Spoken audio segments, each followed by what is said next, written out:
नमस्कार दोस्तों, चलिए हम जानते हैं लोकसभा के 543 सीटों का ताज़ा सर्वे। पहले चरण और दूसरे चरण के मतदान के बाद ये सर्वे एक नया सर्वे किया गया है, जिसमें हम जानते हैं कि एनडीए को और इंडिया गठबंधन को कितनी कितनी सीटें मिलती हुई नजर आ रही हैं। चलिए हम इस वीडियो में 543 सीटों का एक एग्जिट पोल यानी ओपिनियन पोल जानते हैं। इस लिस्ट में सबसे पहले हम हरियाणा को जानने की कोशिश करते हैं, जिसमें हरियाणा की 10 सीटों में एनडीए को 5 सीट जबकि इंडिया गठबंधन को 5 सीट मिलती हुई नजर आ रही है। जहां यहाँ दोनों पार्टी एनडीए और इंडिया गठबंधन एक मजबूती से लड़ाई की स्थिति में है। इस तरह महाराष्ट्र की 48 सीटों में एनडीए को 16 सीट और इंडिया गठबंधन को 32 सीट मिलती हुई नजर आ रही हैं। यहाँ इंडिया गठबंधन एक बढ़त की स्थिति में दिख रही है, क्योंकि यहाँ पे थोड़ा एनडीए थोड़ा कमज़ोर की स्थिति में हो गई है।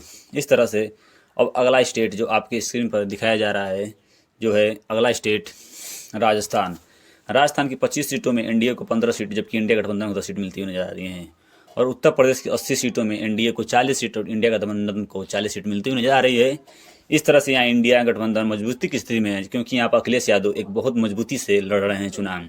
इस तरह तमिलनाडु की 39 सीटों में एनडीए को कोई सीट नहीं जबकि इंडिया गठबंधन को 39 सीट मिलती हुई नजर आ रही है, क्योंकि यहाँ इंडिया गठबंधन बहुत मजबूत है, क्योंकि यहाँ पर एनडीए को कोई भी सीट नहीं मिलती हुई नजर आ रही है और अदर को कोई भी सीट नहीं मिलेगी। इस तरह गुजरात की 26 सीटों में एनडीए को 22 सीट मिलता हुआ नजर आ रहा है, जबकि इंडिया गठबंधन को 4 सीट मिलती हुई नजर आ रही है, क्योंकि यहाँ पे मोदी का लहर है, जिसकी वजह से यहाँ पे इंडिया गठबंधन कुछ खास नहीं कर पाएगी। इस तरह से गोवा की 2 सीटों में एनडीए को 1 सीट और इंडिया गठबंधन को 1 सीट मिलती हुई नजर आ रही है, जबकि एनडीए को जो 1 सीट मिलती हुई नजर आ रही है उसमें भी काठी की टक्कर है। इस तरह से अब अगला स्टेट आपकी स्क्रीन पर जो दिखाया जा रहा है वो है मध्य प्रदेश। मध्य प्रदेश की 29 सीटों में एनडीए को 15 सीट जबकि इंडिया गठबंधन को 14 सीट मिलती नजर आ रही है। पिछले साल मध्य प्रदेश की 29 सीटों में 28 सीटें बीजेपी प्लस को मिली थी। इस तरह से अगला स्टेट कर्नाटक है। कर्नाटक की 28 सीटों में एनडीए को 8 सीट जबकि इंडिया गठबंधन को 20 सीट मिलती हुई नजर आ रही है। चूँकि यहाँ प्रफुल्ल रमन्ना की जो केस हो चुका है, जिसकी वजह से यहाँ पे कर्नाटक में बीजेपी थोड़ा लूज कर चुकी है। इस तरह से अब अगला स्टेट केरल है। केरल की 20 सीटों में एनडीए को 3 सीट जबकि इंडिया गठबंधन को 17 सीट मिलती हुई नजर आ रही है। चूँकि दक्षिण राज्यों में थोड़ा एनडीए कमज़ोर की स्थिति में दिख रही है। इस तरह से अब अगला स्टेट पंजाब है। पंजाब की 13 सीटों में एनडीए को कोई सीट नहीं मिलती हुई नजर आ रही है, जबकि इंडिया गठबंधन को 13 सीट मिलती हुई नजर आ रही है, क्योंकि पंजाब में थोड़ा सा जो एमएसपी को लेकर जो लोगों में वो है, जिसकी वजह से वहाँ पर सीटें सी भरती हुई नजर आ रही है। इस तरह से छत्तीसगढ़ की 11 सीटों में एनडीए को 5 सीट जबकि इंडिया गठबंधन को 6 सीट मिलती हुई नजर आ रही है, चूँकि यहाँ इंडिया गठबंधन थोड़ी सी मजबूती की स्थिति में उभर रही है।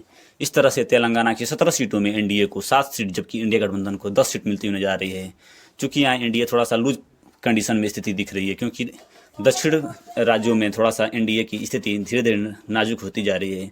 जबकि झारखंड की 14 सीटों में एनडीए को 7 सीट जबकि इंडिया गठबंधन को भी 7 सीट मिलती हुई नजर आ रही है, चूँकि यहाँ हेमंत सोरेन के से एनडीए को ने उनको गिरफ्तार करा लिया, जिसकी वजह से यहाँ पे थोड़ा इंडिया लूज स्थिति में है। इस तरह से दिल्ली की 7 सीटों में एनडीए को 3 सीट जबकि इंडिया गठबंधन को 4 सीट मिलती हुई नजर आ रही है, चूँकि यहाँ पर दिल्ली में केजरीवाल की गिरफ्तारी के बाद यहाँ के लोगों में आक्रोश है, जिसकी वजह से इंडिया यहाँ पे जीतती हुई नजर आ रही है। इस तरह से असम की 14 सीटों में एनडीए को 8 सीट जबकि इंडिया गठबंधन को 6 सीट मिलती हुई नजर आ रही है, चूँकि यहाँ इंडिया गठबंधन थोड़ी सी बढ़त की स्थिति में दिख रही है। चूँकि असम में थोड़ा एंटी कैंपेन्स ज़्यादा चल रहा है और मणिपुर कांड का भी उस पर असर दिख रहा है। इस तरह से पश्चिम बंगाल की 42 सीटों में एनडीए को 21 सीट जबकि इंडिया गठबंधन को 21 सीट, दोनों को बराबर सीट मिलती हुई नजर आ रही है। चूँकि यहाँ पे जो बांग्लादेश से आए हुए जो हैं नागरिक, जिसकी वजह से वहाँ पर थोड़ा सी उनकी सीटें बढ़ चुकी है। इस तरह से उड़ीसा की 21 सीटों में एनडीए को 8 सीट जबकि इंडिया गठबंधन को 13 सीट मिलती हुई नजर आ रही है, क्योंकि यहाँ पे इंडिया गठबंधन थोड़ी सी मजबूती की स्थिति से उभर रही है। इस तरह से अब अगला स्टेट आपके स्क्रीन पर उड़ीसा है। उड़ीसा की 21 सीटों में एनडीए को 8 सीट जबकि इंडिया गठबंधन को 2 सीट मिलती हुई नजर आ रही है, चूँकि अदर को भी 11 सीट यहाँ पे मिलता हुआ नजर आ रहा है। इस तरह से आपकी स्क्रीन पर अब अगला स्टेट हिमाचल प्रदेश है। हिमाचल प्रदेश की 4 सीटों में एनडीए को 2 सीट और इंडिया गठबंधन को 2 सीट मिलती हुई नजर आ रही है, क्योंकि यहाँ पे दोनों में कांटे की टक्कर है, जो आपको इन दोनों सीटों पर दिखाया गया है। इस तरह से अब अगला स्टेट उत्तर भारत और केंद्र शासित प्रदेश की 24 सीटें हैं, जो कि एनडीए को 11 सीट और इंडिया गठबंधन को 7 सीट जबकि अदर को 6 सीट मिलती हुई नजर आ रही है। इस तरह से कुल सीटों में एनडीए को 229 जबकि इंडिया को